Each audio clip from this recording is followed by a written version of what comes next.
Hello everyone, कैसे हैं आप सब। मैं हूं कविता वर्मा। नेक्स्ट जो टॉपिक है हमारा पॉलिटी का वो है emergency provision.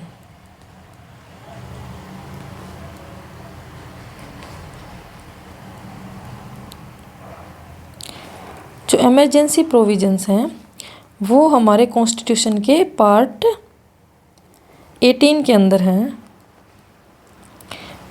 From article 352 to 360। जब इमरजेंसी लग जाती है तब जो सेंट्रल गवर्नमेंट है वो क्या हो जाती है, पावरफुल। स्टेट गवर्नमेंट के ऊपर टोटली किसका कंट्रोल हो जाएगा, आपका स्टेट गवर्नमेंट के ऊपर टोटली किसका कंट्रोल हो जाएगा, सेंट्रल गवर्नमेंट का। और जो आपका नॉर्मली हमारी कंट्री में क्या रहता है, federal system. But in case of emergency federal system किस में कन्वर्ट हो जाएगा, आपका unitary system of government. Means आपकी जो सेंट्रल गवर्नमेंट है वो पावरफुल हो जाएगी ओवर द स्टेट गवर्नमेंट। ये जो आपकी इमरजेंसी है ये है 3 टाइप्स की। First one is national emergency.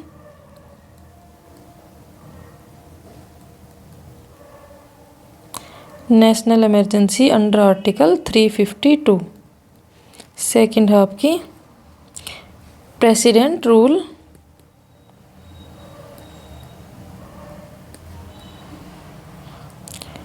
या फिर स्टेट इमरजेंसी।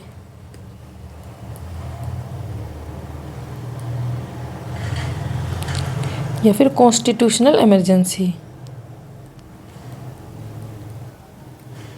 अगर एग्जामिनर कॉन्स्टिट्यूशनल इमरजेंसी बोले मीन्स प्रेसिडेंट रूल, ये है आपका अंडर आर्टिकल 356 के अंदर।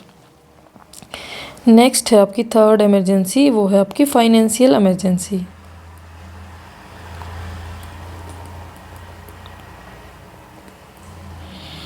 ये है आर्टिकल 360, अंडर आर्टिकल 360। जो आपकी इमरजेंसी है वो लगती है on the basis of 3 grounds, ठीक है। अंडर हम देखेंगे अभी नेशनल इमरजेंसी। फर्स्ट सबसे पहले हम देखेंगे national emergency.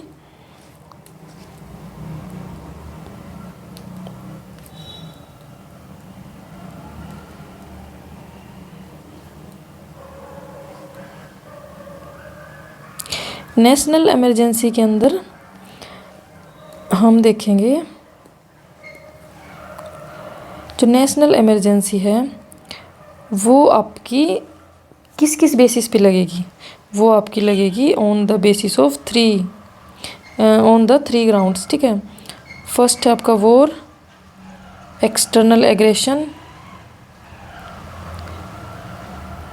And armed rebellion. External aggression और आर्म्ड रेबेलियन, ठीक है।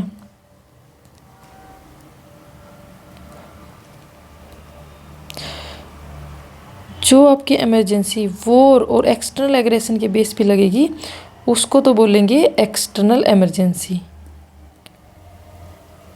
But emergency imposed on the basis of armed rebellion उसको बोलेंगे internal emergency.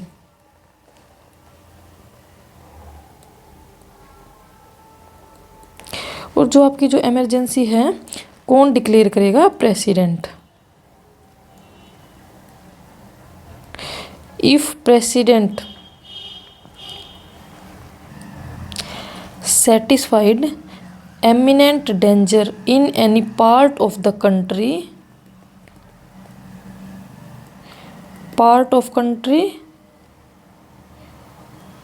or whole country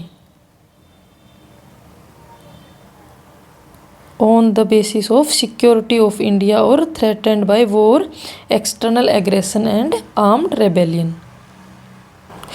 जो आपका प्रेसिडेंट है वो इमरजेंसी डिक्लेयर करेंगे on the basis of recommendation of cabinet, not on the advice of the prime minister. ठीक है, ये आप याद रखेंगे। प्रेसिडेंट डिक्लेयर करेंगे emergency on the recommendation of cabinet, not on the advice of president.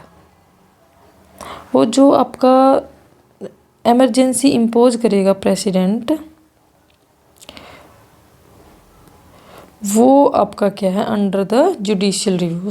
किसके under है, स्कोप ऑफ जुडिशियल रिव्यू।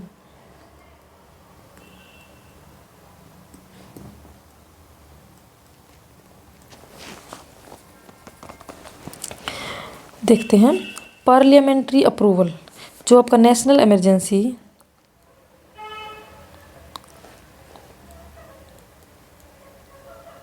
हम इनमें कंपेयर करके देख लेते हैं, कंपैरिजन के साथ देखते हैं ताकि आपको कन्फ्यूजन ना हो। नेशनल इमरजेंसी,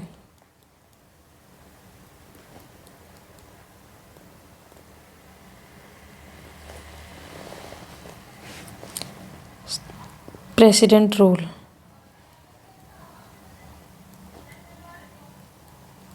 लास्ट आपका फाइनेंशियल इमरजेंसी।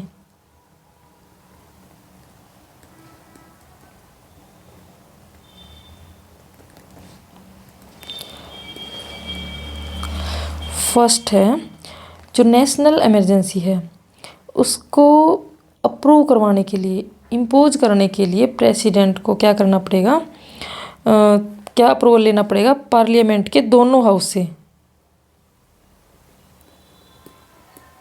पार्लियामेंट के बोथ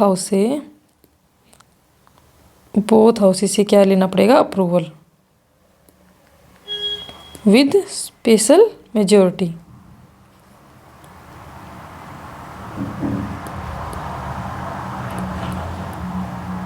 टाइम पीरियड क्या रहेगा, with in 1 month.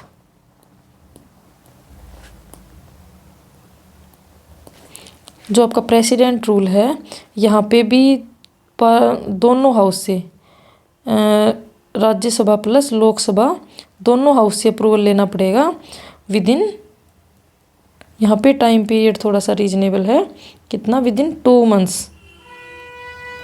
With in 2 months आपको अप्रूवल लेना पड़ेगा with simple majority.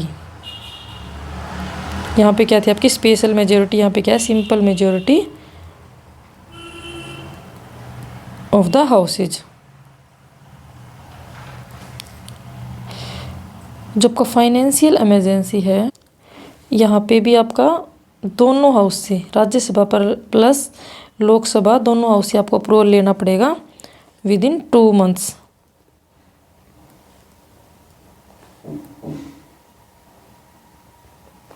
With simple majority.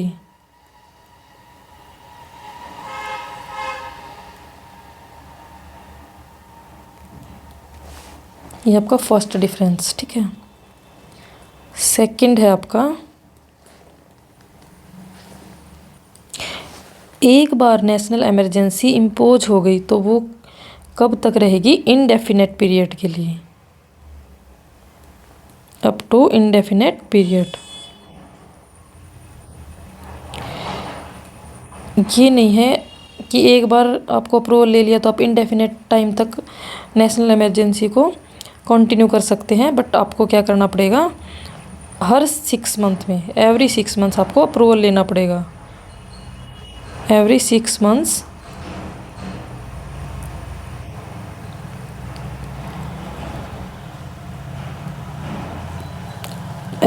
Months क्या लेना पड़ेगा, parliamentary approval.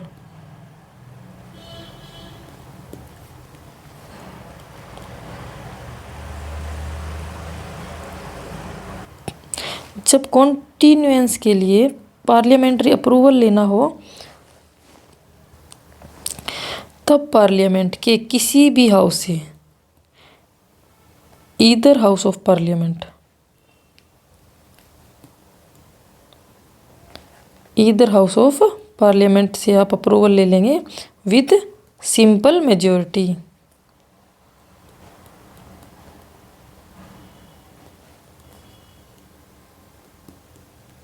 Simple majority. President rule के अंदर क्या है, जो आपका मैक्सिमम टाइम पीरियड रहेगा प्रेसिडेंट रूल का वो है 3 ईयर्स। आप मैक्सिमम 3 ईयर्स तक प्रेसिडेंट रूल इम्पोज कर सकते हैं यहाँ पे भी, बट एक बार में आपको 6 मंथ्स के लिए अप्रूवल मिलेगा। अगर आपको कंटिन्यू रखना है 3 मंथ्स के लिए, फर्दर एक्सटेंड करना है, तो आपको पार्लियामेंट्री अप्रूवल लेना पड़ेगा।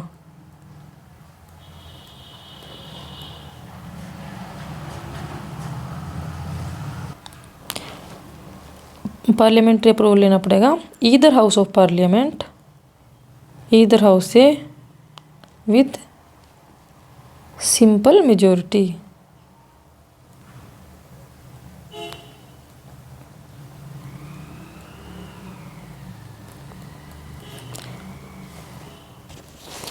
फाइनेंशियल इमरजेंसी के लिए नो मैक्सिमम पीरियड, कोई भी मैक्सिमम पीरियड नहीं है। जब तक सिचुएशन फेवरेबल नहीं होती तब तक फाइनेंशियल इमरजेंसी को कंटिन्यू कर सकते हैं, कोई मैक्सिमम पीरियड डिफाइन नहीं है। नेक्स्ट, जो भी पार्लियामेंट्री अप्रूवल है कंटिन्यूएशन के लिए वो भी रिक्वायर्ड नहीं है, no parliamentary approval for continuation.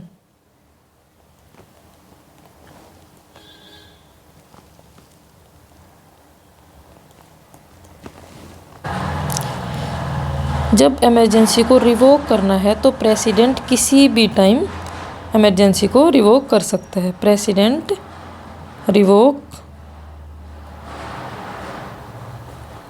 Emergency at any time. President rule में भी सेम एंड आपका फाइनेंशियल इमरजेंसी में भी सेम। ये था इन तीनों का बेसिक डिफरेंस। नेक्स्ट हम देखते हैं आपका नेशनल इमरजेंसी के टाइम पे क्या क्या चेंजेस रहेंगे। नेशनल इमरजेंसी के टाइम पे क्या क्या अफेक्ट्स होंगे। फर्स्ट जो अफेक्ट होगा वो होगा centre state relation.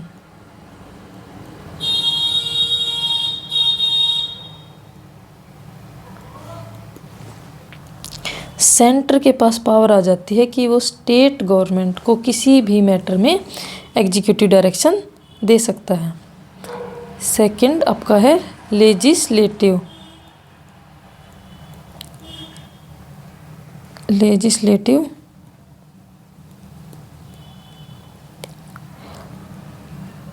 State legislature suspend नहीं होगी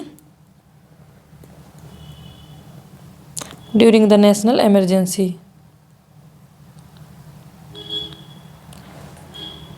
स्टेट लेजिस्लेचर सस्पेंड नहीं होगी, बट जो आपका सेंटर है वो पावर ओवरराइड करेगा। सेंटर के पास क्या आ जाएगी, overriding power to make laws in the state list. Third जो आपका क्या इफेक्ट होगा, life of Lok Sabha and state assemblies.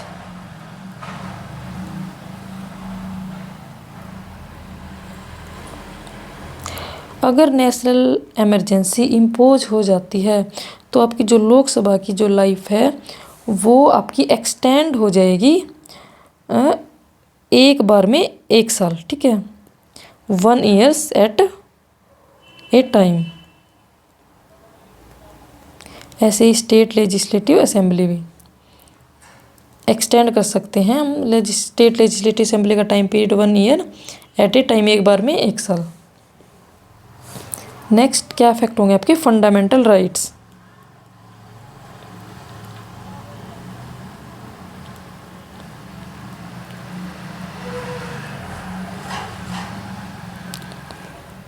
Fundamental rights national emergency के टाइम आपके सारे के सारे फंडामेंटल राइट्स सस्पेंड कर दिए जाएंगे एक्सेप्ट आर्टिकल 20 एंड 21। आर्टिकल 20 क्या है, protection against conviction for offences, and article 21 है right to life and personal liberties. ये आपके राइट हैं, ये कभी भी सस्पेंड नहीं किए जा सकते।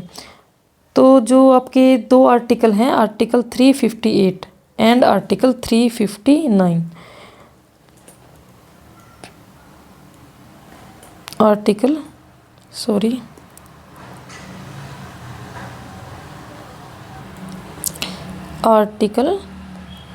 358 एंड आर्टिकल 359। आपका आर्टिकल 358 क्या करता है? आर्टिकल 358 बोलता है अगर नेशनल इमरजेंसी इम्पोज हो जाती है तो आपका आर्टिकल जो 19 है वो आपका क्या हो जाएगा? Automatically suspend. आर्टिकल 19 के अंदर आपके हैं 6 rights: right to form association, right to speech, right to freedom of speech and expression, right to form association, right to move freely in the territory of the country, right to profess any profession. ये जो आपके 6 rights हैं ये आपके automatically suspend हो जाएंगे। इनके लिए अलग से ऑर्डर की ज़रूरत नहीं है फॉर देयर सस्पेंशन। इसके अलावा आर्टिकल 19 के अलावा और जितनी भी आपके फंडामेंटल राइट्स हैं वो भी ऑटोमेटिकली सस्पेंड हो जाएंगे अगर आपकी नेशनल इमरजेंसी इम्पोज होती है तो, एक्सेप्ट आपके आर्टिकल 20 एंड 21। ठीक है, 20 एंड 21 आपके जो राइट है उसको कोई नहीं ले सकता, even imposition of the national emergency या proclamation of the national emergency. और आपका आर्टिकल 358 कब लगेगा? जब क्या हो? Internal emergency. जब इमरजेंसी इम्पोज होगी on the basis of internal disturbances. और आपका आर्टिकल 359 कब लगेगा? ये लगेगा only in case of external emergency, यानी war and external aggression. External emergency जब आपका नेशनल इमरजेंसी लगता है तो आपका स्टेट लेजिस्लेचर सस्पेंड नहीं होता। जब आपका प्रेसिडेंट रूल लगेगा तब आपका स्टेट लेजिस्लेटिव के अंदर जो स्टेट लेजिस्लेचर है वो आपका क्या हो जाएगा? सस्पेंड हो जाएगा। यहाँ पे फिर डायरेक्ट पार्लियामेंट लॉ बनाएगी। पार्लियामेंट यानी कि सेंट्रल गवर्नमेंट क्या हो जाएगी? All powerful.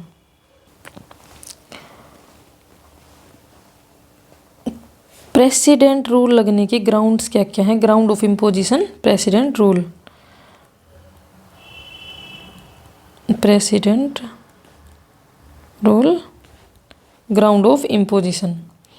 फर्स्ट है आपका आर्टिकल 355।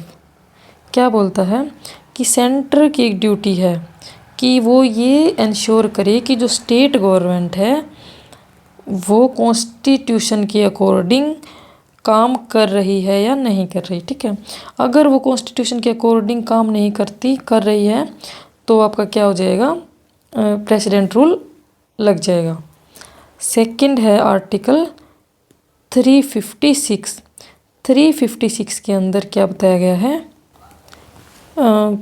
ये यहाँ पे बताया गया है कि सेंटर की ड्यूटी है कि ये इंश्योर करे कि स्टेट गवर्नमेंट कॉन्स्टिट्यूशन के अकॉर्डिंग काम करे। अगर वो नहीं करती है तो आपका अंडर आर्टिकल 356 के अंदर क्या लग जाएगा? President rule. फिर आपका एक आर्टिकल है 365 के अंदर, 356 के अंदर। नेक्स्ट आपका आर्टिकल 365। 365 के अंदर क्या बोला गया है? अगर स्टेट गवर्नमेंट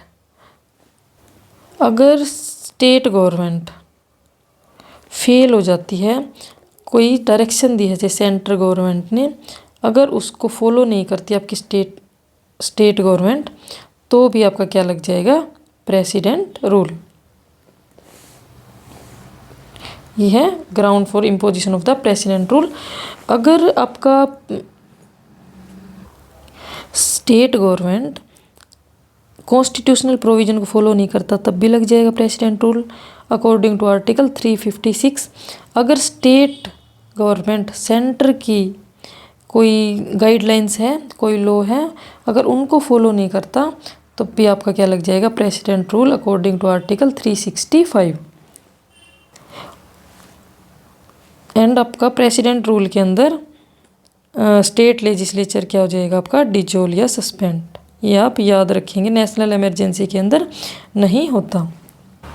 जो आपका नेशनल इमरजेंसी है वो फंडामेंटल राइट्स सिटीजन के अफेक्ट करेगा, प्रेसिडेंट रूल से फंडामेंटल राइट्स सिटीजन के अफेक्ट नहीं होंगे।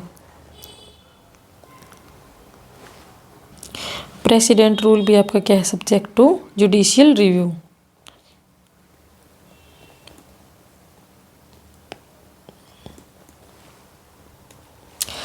तो ये था आपका कुछ